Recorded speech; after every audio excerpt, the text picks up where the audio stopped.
Bible డైరెక్ట్గా పట్టుకురావడానికి ఎందుకు భయం వేస్తుంది మీకు? పిరికి వాళ్ళు కూడా ఎక్కడ పడతారంటే వెళ్ళి నరకంలో పడతారు. మరి నువ్వెవరికి భయపడుతున్నా? బయట ఉన్నటువంటి వాళ్ళకి భయపడుతున్నా. ఎందుకు?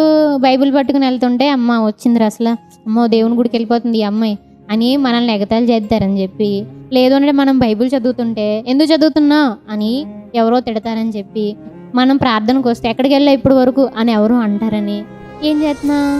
భయపడుతూ ఉన్నాం.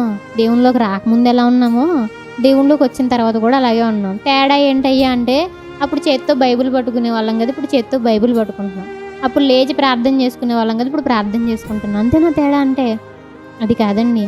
తేడా అనేది కళ్ళకు కట్టినట్టు నీ పక్కన ఉన్నటువంటి వాళ్ళకి కూడా కనిపించుకోవాలి. వెంటనే మీ ఫ్రెండ్సే వచ్చి, రజిత ఇప్పుడు వరకు నువ్వు మూవీస్ చూసావు కదా, ఎందుకు చూడట్లేదు అని నిన్ను అడగగలగాలి. ఏంటండి మీ మధ్యన టీవీ వినిపించట్లేదు, మీ ఇంట్లో టీవీ పోయిందా? లేదండి నా మనసు బాగుపడిందని చెప్పాలి.